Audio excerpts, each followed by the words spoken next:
Let's talk now, though, to Sir Geoffrey Clifton-Brown, Conservative MP for North Cotswolds. He was a part of the Liaison Committee meeting yesterday with Keir Starmer. He was asked all sorts of questions about all manner of things. Let's have a look at what Sir Geoffrey asked him in one exchange.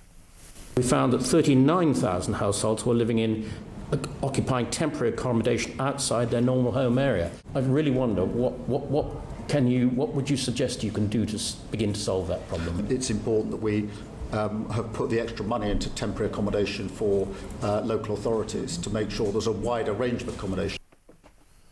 He seems to think there's a wider range of accommodation. He said to Meg Hillier that there was plenty of accommodation available in the council sector, which nobody really quite believed. Sir Geoffrey, very good morning to you.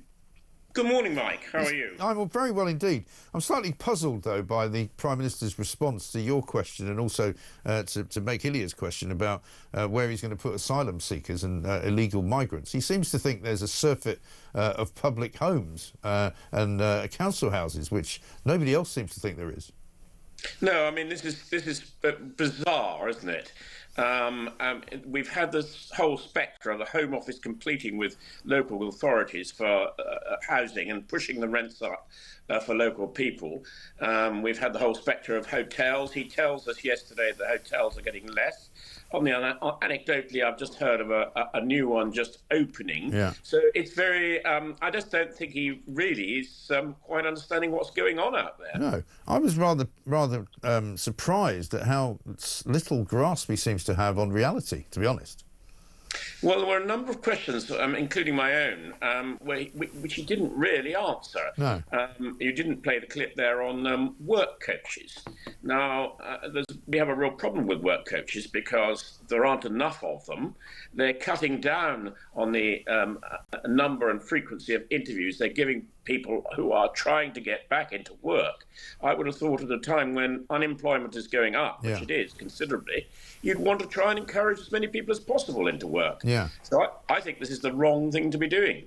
Did he not answer when he was asked about the rising unemployment figures that was somehow proof of more people looking for work? Well, he had a bizarre answer, and I can sort of understand what he means. He says unemployment is going up, but employment is going up. And he justified that on the basis that there were, people out there into work which we don't know about. I mean, people who are not drawing benefits, who are getting jobs and getting into work.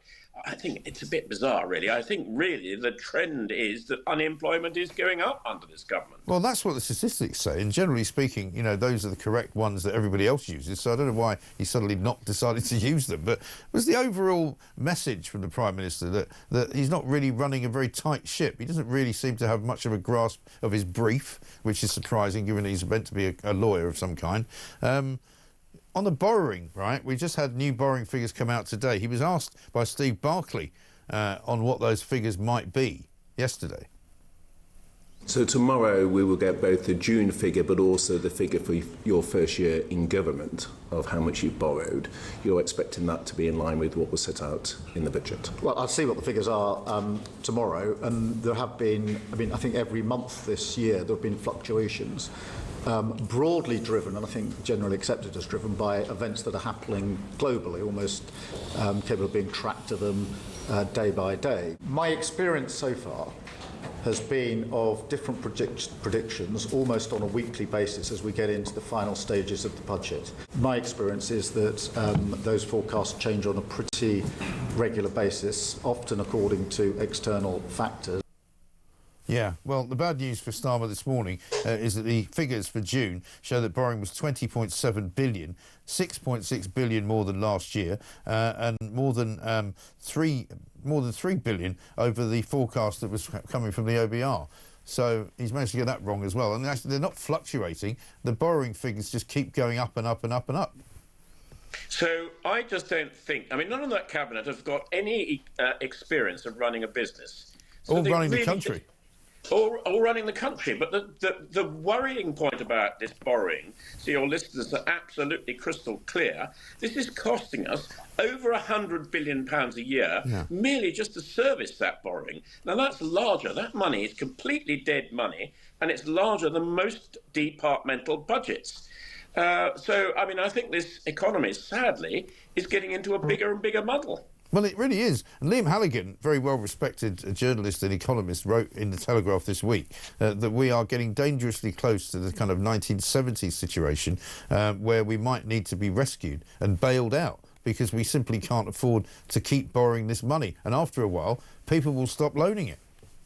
Well, do you remember? I mean, you remember when the Chancellor was on the aircraft to go to the IMF to be bailed out in the 70s? I do.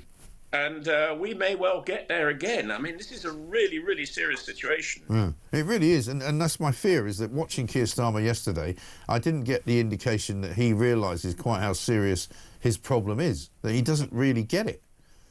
No, I think that's exactly right. I don't think either he or Rachel Reeves really understand the very, very difficult situation we're in with the economy. And they're not taking any steps to deal with it. You know, and a responsible government would say, look, we can't go on borrowing this amount. We've got to find some savings somewhere and stop spending all this money. Yeah.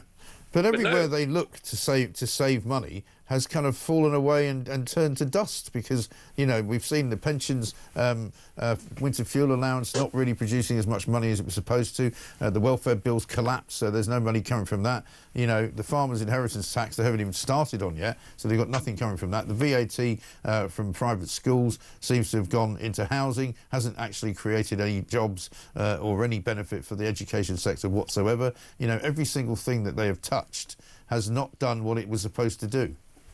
Well, the problem is, Mike, that their solution for everything is more money. You didn't play the clip of what he reeled off in relation to housing, a whole range of things that he's doing, all of which cost more money. Yeah. Now, in a really serious economic situation, you should level with the British people and say, look, we are in a very difficult economic situation. We cannot go on borrowing more and more money. We are having difficulty taxing people because we're already at a record level of tax since the Second World War. We have to find some savings. And I'm sorry, your pet scheme, you might have wanted it to go ahead, but it simply can't because we can't afford it. Did he mention free breakfast clubs? He seemed particularly keen on those. Yes, he repeated that several times, didn't he? He loves the free breakfast club, doesn't he? Absolutely. But, you know, it's not costing a huge amount of money, but every one of these schemes is all adding up, and they are collectively costing a great deal of money. Yeah, absolutely. Just final question for you, Sir Geoffrey. I don't know whether you've got any ambitions in this direction. We're hearing that Kemi Badenoch's launching a reshuffle very, very soon, liable to bring Sir James Cleverly back, which is probably quite a good idea. Are you hearing anything on that front? Is anybody out or anybody in that you can tell us about? Well, I can't tell you who's out and who's in, but I did hear a strong rumour yesterday there is going to be a reshuffle. No, I have a perfectly good and a very big job chairing the Public Accounts Committee. That's really important because we are unearthing the figures that we will use to demonstrate this government is getting into a real economic problem. So my job is really important. It's a big job, 2 public hearings a week. So I'm absolutely certain I won't be being considered for any of these reshuffle jobs. Right. And just one final thing. You know, when Keir Starmer said that he couldn't tell us where these housing positions were, where these opportunities were for public housing, he said he was going to write in to the committee to give his details of where these houses are. Does he have a deadline for that? Do you have a way of enforcing him to do it today? No, we don't have a way of enforcing it, but I think this is a pretty powerful committee, this Liaison Committee. And this, after all, is the committee of all committee chairs. Meg is pretty tough. She's one of the Labour rebels over the benefit reforms. So I think she will be on his tail if he doesn't reply within the next month or so. Right, the next month. Oh well, he's got plenty of time to cook up some housing availability then. Yes, he'll come up with some bizarre examples of the odd place where there is some housing. Yeah, maybe he's got a spare place in Kentish Town. Covers the risk of firebombs. Sorry, I shouldn't mention that. I thought it had caught fire, but no, I might be wrong there. Yeah, it's going a bit cheap. It's a bit of fire damage, not to worry. Sir Geoffrey Clifton-Brown, thank you very much indeed. The Conservative MP, North Cotswolds.